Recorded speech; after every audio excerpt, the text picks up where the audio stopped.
Et si les clients revenaient encore et encore et encore, sans qu'on ait besoin de courir après elles.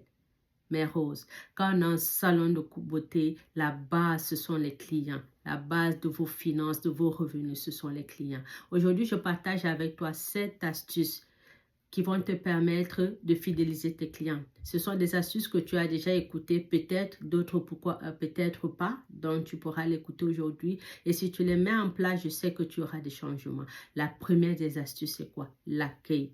On vous parle toujours de l'accueil. Moi-même, l'accueil, c'est très, très important. Mets en place des processus d'accueil.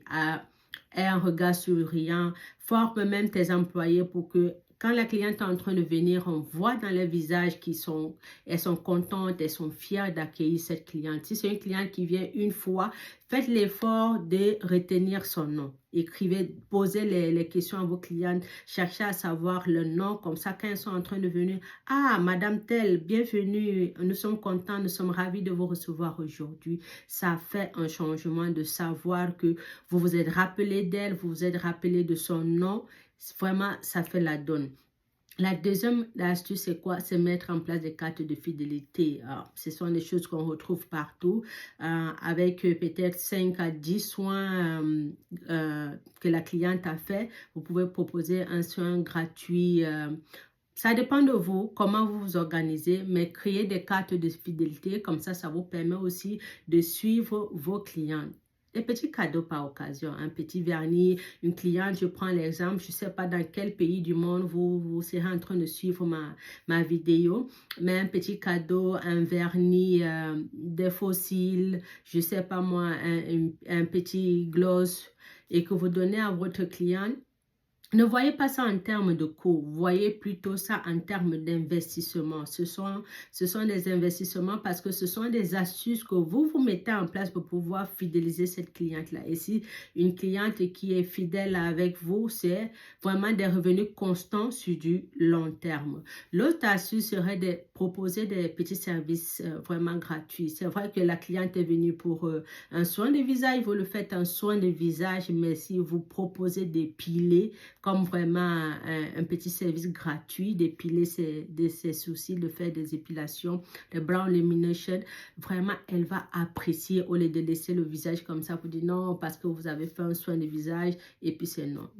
Ça fait pas de sens. Si vous faites la coiffure et qu'à la fin de la coiffure, vous voyez le visage de la cliente qui brille peut-être, proposez de mettre un coup de poudre, un peu de fond de teint pour un peu embellir vraiment son visage pour que sa coiffure puisse avoir plus de l'éclat. Ça, ce sont des petites astuces qui ne vous coûtent forcément pas grand-chose parce que vous avez des produits dans votre salon de beauté, mais qui touchent les cœurs des clients et qui les touchent vraiment. Il faut envoyer des messages. Moi, c'est l'une des erreurs que j'ai fait. Je vous avais dit la dernière fois, j'ai fermé 2 fois mes salons de coiffure pour cause de non-suivi de mes clients.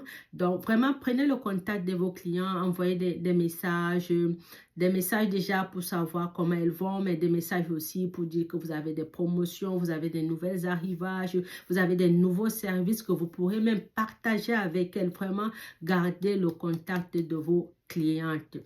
Dans votre salon, c'est très important de garder une ambiance vraiment joviale, un peu de musique. C'est vrai qu'il y a des écrans de télé dans des salons de beauté. Ça, c'est quelque chose que j'apprécie vraiment. Mais quand la cliente arrive, vraiment, donnez-lui son espace. Si elle demande avoir, par exemple, une de ses émissions ou bien elle demande de la musique, aussi le visage de vos employés. Vraiment, formez vos employés, être toujours souriant, madame ceci, madame cela.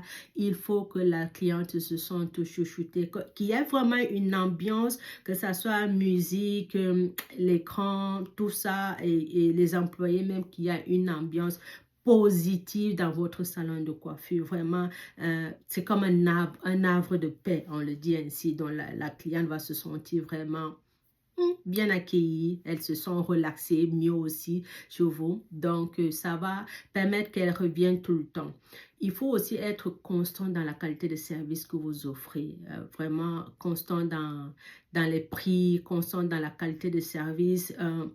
Quand on parle d'être constant, c'est vraiment Si la cliente est venue un jour, il ne faudrait pas que la cliente sente qu'elle est là. La qualité de service que vous lui donnez change. Aujourd'hui, vous faites bien. La semaine prochaine, vous ne faites pas bien. Aujourd'hui, vous vous donnez à 100% pour la coiffer. Vous la chouchoutez. Prochainement, quand elle vient, c'est à peine que vous donnez un regard. Ou bien peut-être, il y a une autre cliente à qui vous donnez plus de temps et d'importance que elle. Vraiment, ça, c'est un gâchis. Ça blesse vraiment les clientes et c'est ça qui fait qu'elles s'en vont loin de vous. Donc, vraiment, il faut prioriser la qualité de service, que chaque fois qu'elles viennent, elles retrouvent la même qualité de service et un peu plus mieux. Mais ne descendez pas déjà en deçà de la base que vous l'avez donnée le premier jour quand elle est entrée dans votre salon de coiffure. Et je sais que si vous mettez ces astuces en place, vous allez voir des changements dans votre salon de coiffure et dans vos revenus aussi. Bienvenue encore et puis j'espère que vous avez bien aimé ma vidéo. Partagez si vous connaissez des coiffeuses ou si vous-même vous êtes coiffeuse aussi, partagez autour de vous. Et n'oublie pas de t'abonner pour la prochaine vidéo. Bisous!